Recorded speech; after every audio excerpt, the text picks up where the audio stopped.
Bonjour à tous, je suis ravi de pouvoir vous retrouver pour cette nouvelle année 2023 qui démarre. En tout cas, j'espère de votre côté que les fêtes de fin d'année ainsi que du nouvel an se sont passées pour le mieux. Pour ma part, j'ai bien pris le temps de préparer ce message. Le Seigneur m'a communiqué des instructions, des directives et des orientations pour cette nouvelle année 2023. Et en tout cas, j'espère que ça va vous bénir. J'espère que vraiment vous allez pouvoir prendre la part à saisir par rapport à ce que le Seigneur m'a communiqué. Mais pour commencer, j'aimerais d'abord faire une brève introduction pour rentrer dans le cadre aussi de la révélation que le Seigneur m'a partagée. Et nous allons prendre pour cela Genèse chapitre 1 au verset 14 où la parole déclare « Dieu dit qu'il y ait des luminaires dans l'étendue du ciel pour séparer le jour d'avec la nuit, que ce soit des signes pour marquer les époques, les jours et les années. » Donc il est bien question de signes afin que nous puissions nous référencer selon des saisons, que ce soit autour de nous dans notre environnement, mais aussi dans nos saisons personnelles de vie, dans notre quotidien et au cours de notre vie. Voilà, le Seigneur, nous savons, nous passons par des temps et des saisons différentes et le Seigneur nous permet, étant donné que nous avons le Saint-Esprit qui était autrefois sur les prophètes de l'Ancien Testament, comme il est dit en 1 Chronique 12, 32, nous avons la capacité et l'intelligence des temps pour savoir ce que nous devons faire, en tout cas dans les saisons, mais aussi dans l'environnement qui nous entoure. Et ça, c'est très important de le prendre en considération. Deuxièmement, nous voyons aussi dans Genèse, chapitre 1 au verset 16, que la parole déclare « Dieu fit les deux grands luminaires. Le plus grand luminaire pour présider au jour, donc le soleil, et le plus petit luminaire pour présider à la nuit, la lune. Il fit aussi les étoiles. » Et donc il est important aussi de constater dans nos réalités qui nous entourent, par rapport au temps sur lequel nous sommes fixés, par rapport au chronos, à la montre, que nous sommes basés sur le soleil, d'où le calendrier grégorien. Voilà, les 365 jours à l'année sont fixés selon le soleil. Mais nous avons aussi, à ne pas négliger, le calendrier dit biblique lunaire, qui fonctionne aussi sur la lune. Notez que la Bible fonctionnait selon le calendrier par rapport à la lune, tout simplement. Et aujourd'hui, on parlera de calendrier hébraïque. Parce qu'il faut bien notifier une chose, c'est que nous sommes, nous, durant l'année 2023, mais selon le calendrier hébraïque, nous sommes, en tout cas durant la période qui sépare septembre 2022 jusqu'à septembre 2023, nous sommes durant l'année 5783. Et nous voyons très clairement que Dieu fonctionne aussi selon des cycles de la terre lorsqu'il s'agit d'Israël. Donc à noter que lorsqu'on parle d'Israël, il y a physiquement mais aussi spirituellement. Ce qui signifie autrement dit les juifs et non-juifs. Car nous savons, comme la parole le déclare dans Galates chapitre 3 verset 28, qu'il n'y a plus ni juifs ni non-juifs, que tous ont été rattachés par le sacrifice de Yeshua HaMashiach, de Jésus-Christ, sous la même descendance promise d'Israël. Et nous constatons du coup que par rapport à Israël, Dieu se sert aussi du calendrier hébraïque pour nous communiquer, selon des cycles sur lesquels il se base spirituellement, pour nous communiquer des messages. Et nous voyons très clairement que il y a deux cycles essentiels, en tout cas en ce qui concerne Israël. Le premier, c'est ce qu'on va nommer la Shemitah, donc l'année sabbatique, un cycle de la terre tous les 7 ans, donc c'est une année tous les 7 ans, qui est un repos, un Shabbat en l'honneur de l'Éternel. Et le deuxième, bien connu, qu'on nomme le Jubilé, qui est donc tous les 50 ans. Et donc, cette année 2023, j'aimerais tout de suite revenir sur un point important. Il ne s'agit pas encore d'une année de réveil, selon le cycle spirituel qui nous est précisé donc par Dieu dans sa parole, mais il s'agit encore d'une année de semence, donc de préparation au réveil. Donc l'année 5782, celle qui nous a précédé, et qui s'est donc étendue de septembre 2021 jusqu'à septembre 2022, était selon le calendrier hébraïque une année de Shemitah, donc une année sabbatique de repos de la terre. Et donc forcément, si nous nous basons sur ce cycle, il s'agissait de la 7e année, et la Bible en tout cas nous mentionne que du coup dans ce principe et ce fonctionnement de cycle spirituel sur lequel Dieu se base, nous sommes durant cette année 5783, l'année qui suit. Donc la Bible parle de la 8e année, et nous allons pouvoir nous référencer notamment à Lévitique, chapitre 25, du verset 20 à 22. La Bible déclare, si vous dites « Que mangerons-nous la 7e année puisque nous ne sèmerons point et ne ferons point nos récoltes, je vous accorderai ma bénédiction la 6e année et elle donnera des produits pour 3 ans. » vous sèmerez la 8e année. Donc il est bien dit clairement, vous sèmerez la 8e année et vous mangerez de l'ancienne récolte jusqu'à la 9e année, jusqu'à donc la nouvelle récolte, vous mangerez de l'ancienne. Donc la Bible nous précise clairement que cette année 5783, qui s'étend donc du coup de septembre 2022 à septembre 2023, est encore une année de semences. Mais la 9e année, donc du coup à partir en tout cas de fin septembre 2023, nous entrerons aussi donc du coup lors de l'année 2024 et alors le Seigneur parlera de récolte. Donc il ne s'agit pas encore d'un temps de moisson, mais de préparation au réveil et c'était en tout cas important de vous l'introduire aussi en confirmation de ce que dit la parole de Dieu pour pouvoir en tout cas nous situer dans un cadre de ce que nous dit la Bible par rapport au cycle spirituel dans lequel nous sommes. Maintenant, de ce qu'il en est de la transition entre l'année 2022 qui nous a précédé et cette nouvelle année 2023, nous pouvions observer pour l'année 2022 qu'elle était essentiellement marquée bien évidemment par le chiffre 2, il y avait même 3 fois 2 en tout cas dans l'année 2022, et si nous sommes en tout cas attentifs et dans l'analyse des faits, nous voyons très clairement qu'en hébreu les chiffres sont aussi des lettres, il ne s'agit absolument pas de faire du mysticisme derrière les nombres, mais nous servons un Dieu des nombres. Et il est vrai que lorsqu'on additionnait 2 plus 2 plus 2, ça faisait 6. Et 6 est le chiffre qui vient caractériser en hébreu le mot Adam. Donc l'année 2022 était caractérisée sur une causalité du choix des hommes. D'ailleurs, même le chiffre 2 marque une forme de dualité, de conflit, mais aussi de division. Et ça représente aussi la maison. Donc face à tout ça, l'année 2022 était surtout marquée, en tout cas par des fortes divisions qu'on a pu constater au niveau géopolitique, mais aussi on pouvait identifier donc 3 blocs, donc 3 maisons, une division du monde en 3 parties pour l'année qui nous a précédé, avec bien évidemment un bloc du côté de l'OTAN, avec l'Ukraine, le bloc de la Russie, et on peut même considérer le dernier bloc comme étant le reste du monde. Mais pour cette année 2023, on remarque que cette fois-ci 2 plus 2 plus 3 égale 7 en additionnant. Donc le chiffre 7 est aussi une symbolique en hébreu de la multiplicité. Voilà, ça représente la multiplicité et pour cette année, ça va être surtout une multiplicité dans la connaissance, dans l'intelligence et la sagesse. Vraiment, le peuple de Dieu va devoir aller chercher ces choses. C'est ce qui m'a été communiqué en tout cas de la part de Dieu pour cette nouvelle année 2023. En tout cas, ça rejoint aussi ce qui a été annoncé prophétiquement, que ce soit par le prophète Emmerich Roca qui a annoncé que cette nouvelle année serait l'année de l'investissement et de l'émergence des appels, et du côté de l'apôtre Daniel Vindini qui a précisé que cette nouvelle année 2023 serait une année d'engagement. Et forcément, s'il est question d'investissement ou d'engagement, cela repose sur une notion de choix qui est déterminante. Et pour cette raison, il est déterminant donc que nous puissions aller dans le contexte et le cadre prophétique de cette parole que le Seigneur m'a transmise. Et pour cela, il y a 2 livres qui font principalement référence à la période dans laquelle nous sommes, qui est la fin des temps, dans la Bible. Et ces 2 livres sont, premièrement, le livre de l'Apocalypse, aussi appelé le livre de Révélation, qu'on ne peut décorréler du livre de Daniel. Voilà, ce sont 2 livres qui sont clairement complémentaires. Et il est puissant de constater que lorsque Dieu parle de l'identité de Daniel, en référence avec tout ce qui se passe par rapport aux visions qu'il a eues pour la fin des temps, Dieu le nomme comme étant une référence de sagesse dans la Bible. On a d'ailleurs un passage qui nous contextualise prophétiquement à Tyr comme une représentation, comme je l'avais précisé dans une précédente vidéo. Tyr est une représentation de la puissance commerciale du mal dans la parole de Dieu. Et j'avais d'ailleurs annoncé un bouleversement commercial que Dieu a déclenché depuis quelques années dans les nations, où le Seigneur nous fait comprendre cette fois-ci, et par cette révélation qu'il m'a communiquée à travers cette parole, mon peuple racheté le temps par la sagesse, il est bien question de sagesse, il nous fait comprendre qu'il va falloir faire preuve de beaucoup de sagesse dans ces temps.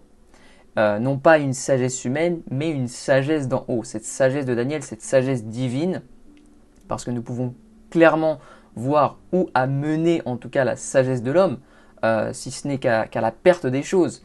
Mais celui qui va marcher dans la sagesse de Dieu va faire la différence dans cette toute fin des temps et durant cette année 2023. D'ailleurs, nous avons un passage, en tout cas qui confirme le fait que Daniel est une représentation claire de la sagesse. C'est dans Ézéchiel d'ailleurs, chapitre 28 du verset 2 à 7, qui parle du bouleversement commercial, de la représentation de Tyr, du commerce, donc du mal dans cette notion de cette approche commerciale, puisqu'il dit dans la parole, Fils de l'homme, annonce au chef de Tyr, voici ce que dit le Seigneur l'Éternel, ton cœur s'est enorgueilli, et tu as dit, je suis un Dieu, je suis assis sur le trône de Dieu au cœur de la mer, pourtant tu n'es qu'un homme et non un Dieu, mais tu te considères au même niveau que Dieu, tu te crois plus sage que Daniel. Donc il y a même une comparaison à Daniel, aucun mystère n'est trop grand pour toi, par ta sagesse et ton intelligence, tu t'es acquis des richesses, tu as amassé de l'or et de l'argent dans tes trésors. Par la grandeur de ta sagesse et par ton commerce, tu as augmenté tes richesses et ton cœur s'est enorgueilli à cause d'elles. Donc nous voyons clairement que Tyr est identifié à ce côté commercial aussi du mal, qui est une représentation aussi du malin, du méchant de ce monde qui nous est présenté. Et Daniel est une référence de sagesse par rapport à tout ce que nous pouvons observer autour de nous. C'est clairement ce qu'on est en train de remarquer avec tout ce qui s'est déjà passé durant l'année 2022, avec cette division, ce conflit avec la Russie et l'Ukraine qui affecte aussi l'OTAN et une grande partie des nations autour de nous en causant dérèglements, changements politiques, économiques, financiers. Et d'ailleurs, si nous prenons le contexte prophétique des révélations de Daniel, nous pouvons clairement observer qu'il était connecté dans le cadre de sa vie à Babylone. Et dans ce qui est la période même de la fin des temps, on parlera de la même manière de Babylone la Grande en ce qui concerne les choses mises en place dans la fausse uniformité d'un langage commun pour tous, d'une souillure, d'une abomination qui affecte les nations. Et Babylone signifie confusion. Et c'est là où nous avons quelque chose de puissant à saisir prophétiquement parce que le prophète Emmerich Sroka, mon père spirituel dans la foi que je salue, avait d'ailleurs annoncé dans sa vidéo prophétique pour la nouvelle année 2023, il avait évoqué que l'ennemi avait prévu en tout cas de faire une attaque par une bombe flash qui avait pour but de déstabiliser le peuple de Dieu, de lui faire perdre ses repères. Et il est clair que du coup, c'est aussi en lien avec cette notion des choix, de faire les bons choix. S'il est question de rachat du temps, il est certain que l'ennemi essaiera d'apporter une confusion pour ne pas savoir quel choix faire en tout cas, et du coup, à l'inverse, de perdre du temps. Voilà, donc il faut bien faire attention que cette année 2023, c'est une année décisive dans ce qui est l'engagement et l'investissement, et ça va reposer sur des choix qui vont être décisifs par rapport à notre marche en tant que chrétien, et donc il faudra être sensible dans la communion avec le Saint-Esprit pour pouvoir prendre les bonnes décisions. Et pour confirmer cela, nous allons tout de suite passer d'ailleurs à la vision que le Seigneur m'a transmise. Donc concrètement, dans la vision, je pouvais tout d'abord voir le Seigneur m'a montré des maisons éclairées avec des fortes lumières, et il y avait de la poussière d'or comme du sable, mais aussi en même temps de l'or qui rentrait à l'intérieur des maisons qui étaient donc illuminées par cette lumière vive, cette lumière forte. Et à la suite de cela, j'ai vu un livre ouvert sur un pupitre avec derrière des personnes qui avaient les genoux pliés, puis derrière eux, il y avait un feu de cheminée. Après ça, le Seigneur m'a aussi montré, au moment où la poussière d'or était en train de descendre dans ces maisons, une grande horloge avec une aiguille qui tournait en arrière, et elle dégageait de l'or. Et Dieu m'a dit à ce moment-là, donc du coup cette parole, mon peuple rachète le temps. Et après cela, j'ai vu une vague d'eau parcourir la terre avec une personne qui était sur un cheval et qui dirigeait le mouvement de la vague. Et par rapport à la parole que j'ai déjà annoncée, que le Seigneur m'a transmis, mon peuple rachète le temps pour cette année par la sagesse. Cela est clairement identifié dans la parole, dans Éphésiens chapitre 5, du verset 15 à 17, où la parole de Dieu nous dit « Faites donc bien attention à la façon dont vous vous conduisez. Ne vous comportez pas comme des fous, mais comme des sages. » Et c'est alors qu'il dira « Rachetez le temps, car les jours sont mauvais. C'est pourquoi ne soyez pas stupides, mais comprenez quelle est la volonté du Seigneur. » Donc nous avons des choses très puissantes à identifier dans ce verset sur le fait que le Seigneur nous appelle à faire la différence par notre conduite et surtout d'être comme des sages afin de racheter le temps dans ces jours qui sont mauvais, mais aussi du coup de passer du temps dans la communion avec le Saint-Esprit pour comprendre quelle est la volonté de Dieu, parce que du coup l'ennemi va aussi derrière essayer d'apporter une confusion dans nos choix, et donc c'est très déterminant de pouvoir être posé dans les décisions qui seront à mener sous la conduite du Saint-Esprit. Voilà, donc premièrement, c'est important d'identifier cela par rapport au fait qu'on a la capacité de racheter le temps durant cette année par la sagesse et aussi dans les temps à venir. Maintenant, pour comprendre cette gloire, cette lumière forte qui était dans les maisons avec cette poussière qui était aussi de l'or qui rentrait à l'intérieur de ces différentes demeures, nous allons aller dans Job chapitre 22 du verset 15 à 25. Nous allons comprendre aussi dans les temps dans lesquels nous sommes ce que le Saint-Esprit veut nous dire, ce que le Seigneur veut nous dire, qu'est-ce qu'il souhaite en tout cas appuyer, et vous allez voir, c'est très fort. Il dit « Et quoi, tu voudrais prendre l'ancienne route qu'ont suivi les hommes d'iniquité? Ils ont été emportés avant le temps, ils ont eu la durée d'un torrent qui s'y coule. Ils disaient à Dieu, retire-toi de nous, que peut faire pour nous le Tout-Puissant ?» J'aimerais qu'on puisse s'arrêter déjà ici, parce qu'il est question d'ancienne route, donc aussi d'ancienne nature. Comprenons que les choses anciennes en tant que chrétiens sont passées et que toutes choses sont devenues nouvelles, par la nouvelle naissance, bien évidemment. Et il dit quelque chose d'important. Il disait à Dieu, retire-toi de nous. Il parle ici de la personne du Saint-Esprit. Donc le Seigneur interpelle très clairement sur le fait que les personnes doivent vraiment se réconcilier avec la personne du Saint-Esprit. Il est dit ensuite, que peut faire pour nous le Tout-Puissant? Dieu cependant avait rempli de bien leur maison. Loin de moi le conseil des méchants, les justes témoins de leur chute se réjouiront et l'innocent se moquera d'eux. Voilà nos adversaires anéantis, voilà leurs richesses dévorées par le feu. Donc, toutes les richesses mal acquises, tout ce qui est dans l'aspect matériel des choses qui sont passées avant la personne du Saint-Esprit. Toutes ces personnes qui ont délaissé Dieu, pourtant la Bible déclare « Cherchez d'abord premièrement le royaume de Dieu et toutes ces choses sur la terre vous seront données en abondance. » Le Seigneur déclare quelque chose d'important. Il dit « Voilà leur richesse dévorée par le feu. Attache-toi donc à Dieu et tu auras la paix, tu jouiras ainsi du bonheur. Reçois de sa bouche l'instruction et mets dans ton cœur ses paroles. Tu seras rétabli si tu reviens au Tout-Puissant, si tu éloignes l'iniquité de ta tente. » Et ça fait référence à ce passage dans la vision où je pouvais voir ce livre ouvert, donc qui est la représentation de la parole, mets dans ton cœur ces paroles, et derrière il y avait des personnes agenouillées avec un feu derrière. Ça fait référence au verset de la parole qui nous dit dans 2 Chroniques, chapitre 7, au verset 14, « Si mon peuple s'humilie, prie, cherche ma face et se détourne de ses mauvaises voies, alors je guérirai son pays et je pardonnerai ses péchés. » Ce passage fait référence à cela et c'est là où le Seigneur nous interpelle. Sur le fait qu'il souhaite en tout cas, dans un vent aussi du Saint-Esprit, rétablir des personnes qui peut-être avaient mis de côté le Saint-Esprit, l'avaient laissé en dehors aussi de leurs églises, la représentation aussi des maisons de Dieu, de tout ce que les personnes ont souhaité construire, mais sans en tout cas y mettre Dieu dans leur projet. Et là, le Seigneur interpelle en tout cas sur cela, et c'est très important puisqu'il dira ensuite, donc du coup, par cette représentation de cette poussière avec cet or, jette l'or dans la poussière à l'or d'Ophir parmi les cailloux des torrents, et le Tout-Puissant sera ton or, ton argent et ta richesse. Donc Dieu est en train d'interpeller son peuple par rapport à ces richesses qui passent avant même ce que le Seigneur peut leur produire. Attache-toi au royaume de Dieu d'abord et ne t'inquiète pas, toutes ces choses sur cette terre te seront données, mais dans la volonté pure, parfaite de Dieu et non pas dans des richesses mal acquises. Donc c'était un premier point par rapport à la représentation de cette poussière d'or qui était dans cette maison et qui descendait.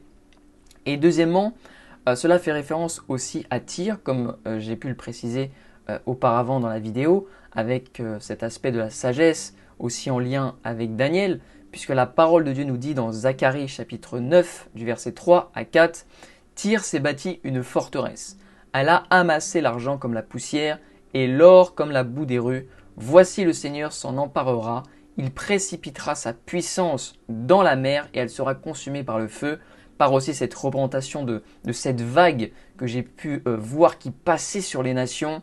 En tout cas, le Seigneur est en train d'emporter toutes ces richesses et je crois fortement que de la même manière que lorsque les Hébreux sont partis d'Égypte et ont pillé les biens des Égyptiens, le Seigneur est en train de ramener aussi la richesse de ce monde entre les mains de son peuple, des enfants de Dieu. D'ailleurs, si nous regardons au verset qui a été présenté dans la parole en Éphésiens chapitre 5 du verset 15 à 17 que nous avons évoqué juste auparavant, il était bien dit que pour faire la différence dans ces temps, pour racheter le temps dans ces jours mauvais, il était question de la conduite. Ne vous comportez pas comme des fous, mais comme des sages.